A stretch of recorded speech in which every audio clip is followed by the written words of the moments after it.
Un mort à moto, des voitures et des vélos brûlés, des magasins pillés.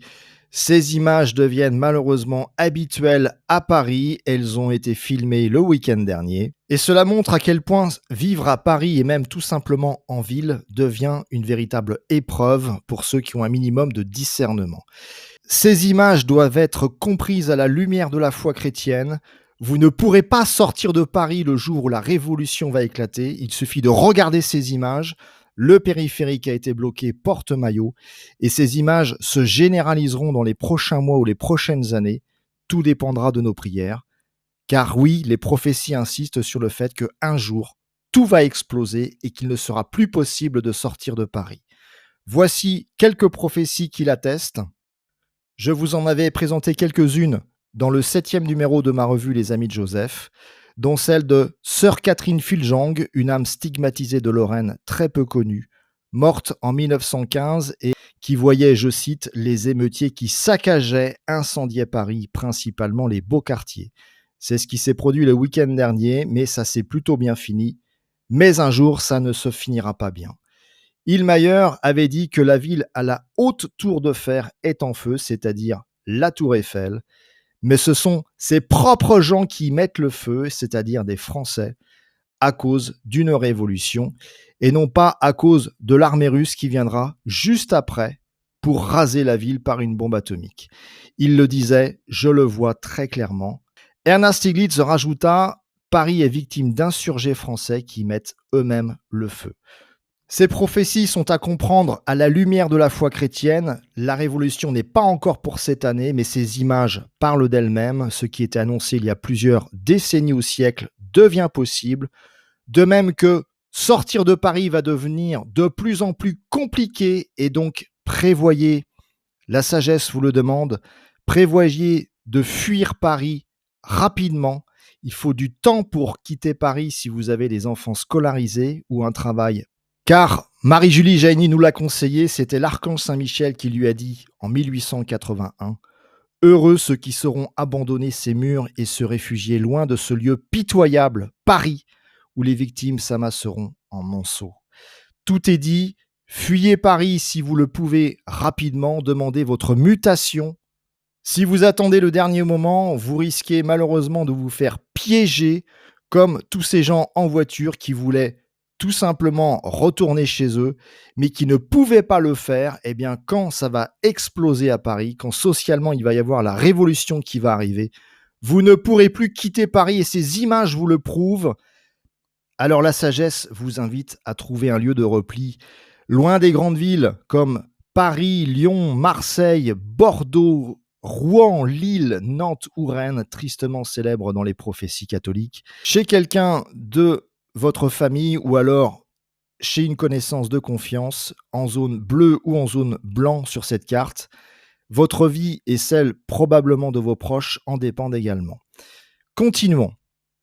Il se trouve que Maria Bordoni, une mystique italienne du XXe siècle, avait annoncé qu'il y aurait un mort à Paris et que ce serait le signal de la prochaine révolution et qu'il faudra fuir Paris avant. Et si vous êtes prêtre, qu'il faudra fuir en civil pour ne pas être massacré et consumé par les flammes. Je vous ai mis simplement les principaux extraits dans un dernier numéro de ma revue. Et sœur Marianne de Blois, en 1804, a également précisé que la mort d'un grand personnage sera cachée plusieurs jours et que par la suite, ce sera l'élément déclencheur de la révolution et qu'il y aura des massacres surtout dans la capitale à Paris, mais aussi dans quelques grandes villes en France.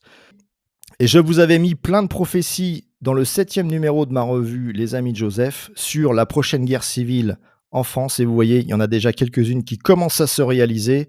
Si vous voulez connaître ces prophéties, envoyez-moi un mail à lesamidejoseph@orange.fr. Je répète, lesamidejoseph@orange.fr.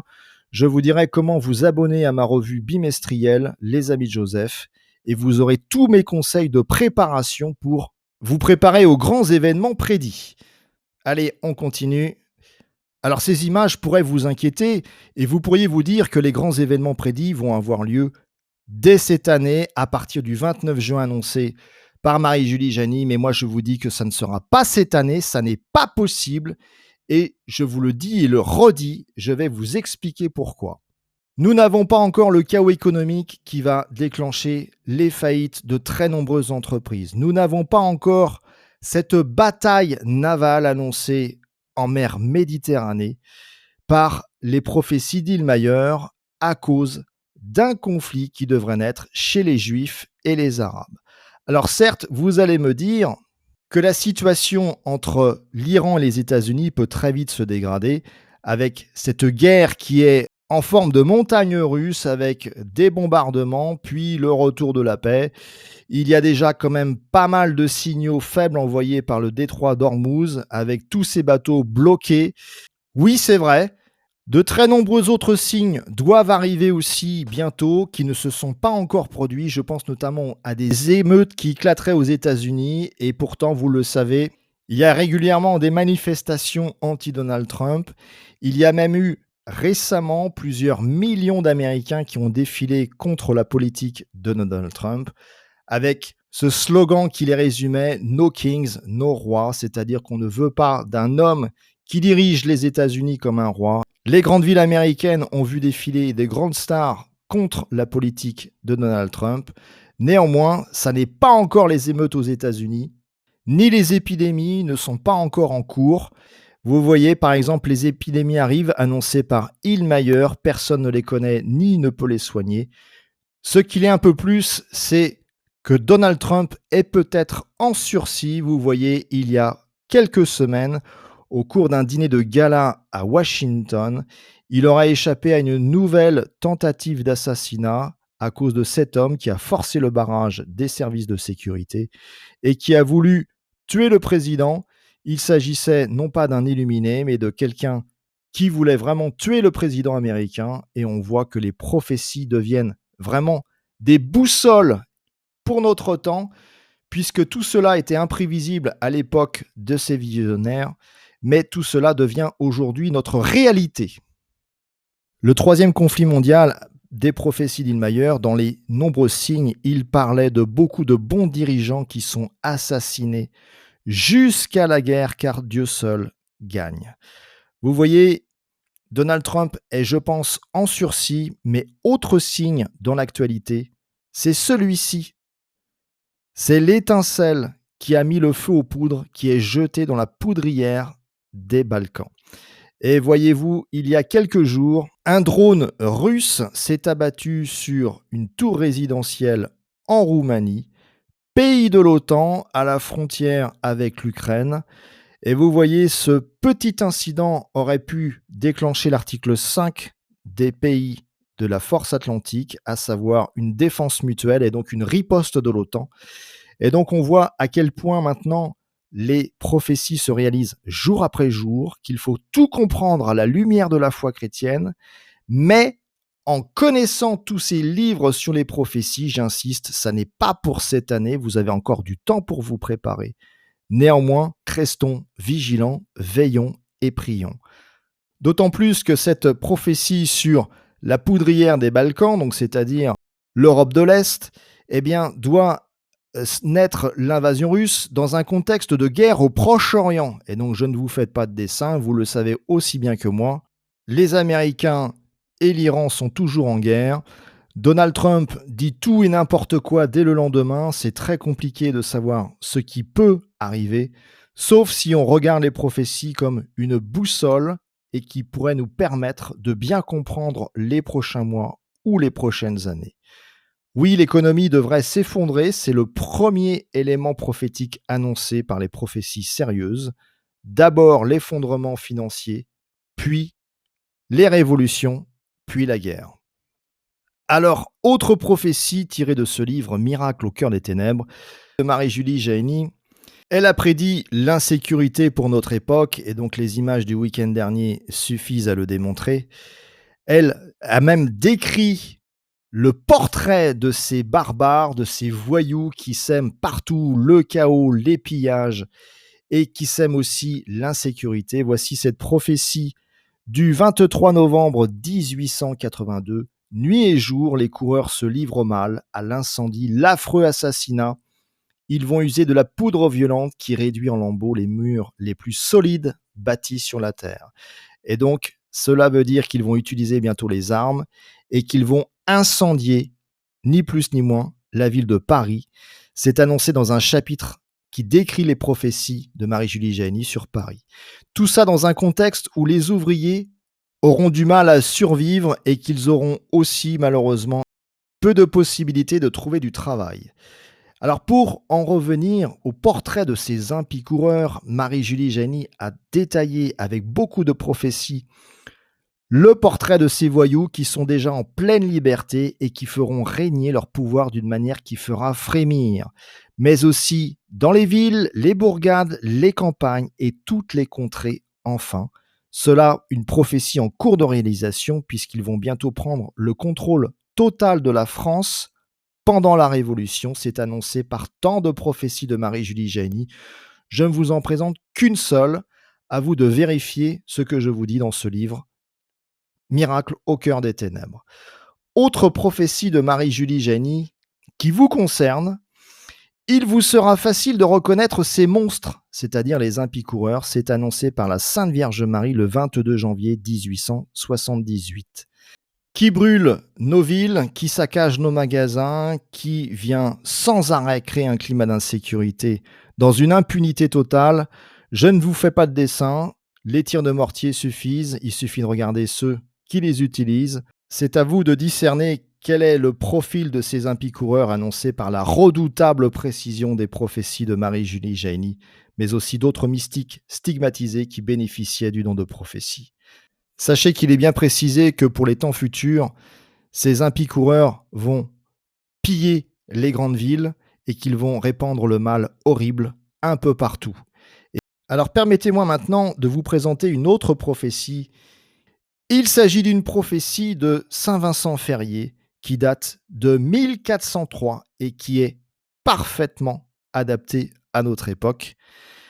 Et si certains pensaient que les grands événements prédits pourraient avoir lieu dans les années 80, eh bien non, c'est une erreur de discernement puisque Saint Vincent Ferrier nous avait dit le 13 septembre 1403 au cours d'une homélie prophétique que l'Église pleurerait, qu'à notre époque, qu'à cette époque des événements, les femmes se vêtiront comme les hommes et se comporteront selon leur bon plaisir, et les hommes s'habilleront comme les femmes. Eh bien, n'est-ce pas le cas ? Ces images parlent d'elles-mêmes. À vous d'y réfléchir. Alors, autre prophétie tirée du même livre, Bénédiction et malédiction, de Jean Vaquier, que vous pouvez acquérir aux éditions Hésiac. C'est une prophétie de Mélanie Calvin qui est peut-être en lien avec notre temps. Elle nous disait, donc c'est annoncé en 1896 dans une lettre manuscrite envoyée aux chanoines de Brandt, il y aura 2 fois une paix de peu de durée, 2 papes vermoulus, plats, douteux, avant les tribulations dernières. Alors, loin de moi l'idée de vous dire qu'il s'agit du pape François et du pape Léon XIV. Je n'en sais rien, Dieu seul le sait. Ne jugeons pas et nous ne serons pas jugés. Laissons Léon XIV faire ce qu'il doit faire et nous jugerons simplement à la lumière de ses décisions les fruits féconds. Mais sachons que il faut aussi prier pour lui. Sa mission est sans doute très très compliquée. Nous ne savons pas tout ce qu'il sait. Et donc, prions pour lui, c'est ce qu'il y a de mieux à faire. Alors, autre prophétie, cette fois-ci de l'extatique de Tours, une âme inconnue du 19e siècle dont les prophéties ont été publiées en 1882 par son père spirituel, le père Paul de Jésus. En 1882, elle a annoncé beaucoup d'événements qui se sont déjà produits et concernant notre époque, elle disait « Avant que la guerre recommence, nous aurons à souffrir de la cherté et de la rareté des vivres. Les ouvriers n'auront presque pas de travail et les pères de famille entendront leurs enfants crier et pleurer, demandant le pain qui doit entretenir la vie, mais ils n'auront pas de quoi les entretenir. » Prophétie en cours de réalisation puisque oui, c'est déjà difficile de survivre, mais le pire est à venir, puisque des gens n'auront plus les moyens ni de travail. Ils n'auront pas la possibilité de nourrir leurs enfants selon cette prophétie. Et nous en avons déjà des signes évidents, puisque c'est Le président du Secours catholique Caritas France, qui a sorti donc un rapport sur les grandes difficultés et première conclusion, le milieu rural souffre beaucoup, beaucoup plus qu'on le croit. Les gens s'appauvrissent, 2 fois plus de gens en situation de précarité en 15 ans. C'est aussi la dégradation de leur santé car ils n'ont plus les moyens de se soigner et donc vous voyez que beaucoup de gens refusent de se soigner, mais aussi de manger de la viande et qu'ils plongent vers une extrême pauvreté. C'est dire que nous sommes vraiment au bord du chaos social. Ça ne peut pas durer, c'est impossible puisque il y a des millions de personnes qui sont concernées par cette précarité. Et pour terminer sur cette prophétie de l'extatique de Tours, elle disait que le peuple sera malheureux, si malheureux. Alors, autre prophétie, tirée cette fois-ci de mon livre Comment survivre au chaos, c'est une prophétie du Père Nectou qui est en cours de réalisation. Il nous disait que avant la destruction de Paris, donc ce prêtre est né au XVIIIe siècle quand même, donc ça remonte à loin, il parlait de la destruction de Paris et que avant cette catastrophe, il y aurait un signe. On sera près de cette catastrophe lorsque l'Angleterre commencera à s'ébranler. Alors vous le savez sans doute, il y a environ 15 jours, il y a eu de nouvelles manifestations à Londres, une journée sous tension où des dizaines de milliers de personnes ont manifesté et ont répondu à l'appel de cet homme, considéré comme un individu d'extrême droite par les grands médias occidentaux, mais considéré tout simplement comme un leader d'opinion par des millions d'Anglais. Et tout cela se voit déjà dans les résultats des dernières élections, puisque les 2 partis traditionnels, les 2 partis politiques qui dominent la scène politique en Angleterre, se sont littéralement effondrés face à Nigel Farage, le représentant, le leader d'un parti politique qui a d'ailleurs conduit la sortie de l'Angleterre et du Royaume-Uni de l'Europe. Et cet homme a eu de tels scores élevés qu'il ne faut pas comprendre ces manifestations comme un simple mouvement de fond, mais comme un mouvement social ancré, puissant, qui prend de l'ampleur et qui se vérifie dans les urnes avec la victoire de Nigel Farage. Alors n'hésitez pas, si vous voulez vraiment vous préparer aux grands événements prédits, à la révolution, la guerre civile, l'invasion russe annoncée par tant de prophéties en Europe, eh bien, lisez mon livre rapidement. Alors, autre prophétie liée à l'actualité, elle est tirée de cet excellent livre, vraiment je vous le conseille, de Matthias Lang, un mystique allemand catholique qui est né en 1750 et qui a vécu jusqu'en 1820. Et donc il nous avait annoncé une grande guerre, un climat de guerre civile, au cours duquel tous les gens se battront entre eux, et il y aura la guerre dans chaque maison et les gens riches et nobles seront assassinés. Tout est dit, voilà, c'est ce que les prophéties catholiques sérieuses annoncent pour les temps futurs, dans quelques années probablement. Et il nous avait donné un signe qui est très intéressant à comprendre. Il nous avait dit que, en ce temps-là, la foi religieuse sera très faible, et quand les gens rencontreront un prêtre, même revêtu de ses saints habits, ils ne soulèveront qu'à peine leur chapeau. N'est-ce pas déjà le cas, sachant que j'ai insisté sur le terme même, puisque beaucoup de prêtres aujourd'hui sont habillés en civil, et que le col romain est si petit, et ce n'était pas possible en 1820, la date de la mort de Matthias Lang, ça n'était pas possible de prédire une telle prophétie qui est aujourd'hui réalisée. Voilà pourquoi je voulais vous la présenter, tirée de cet excellent livre écrit par un père François Spirago, un Autrichien, prêtre, en 1931 et traduit en français par les éditions Saint-Rémy.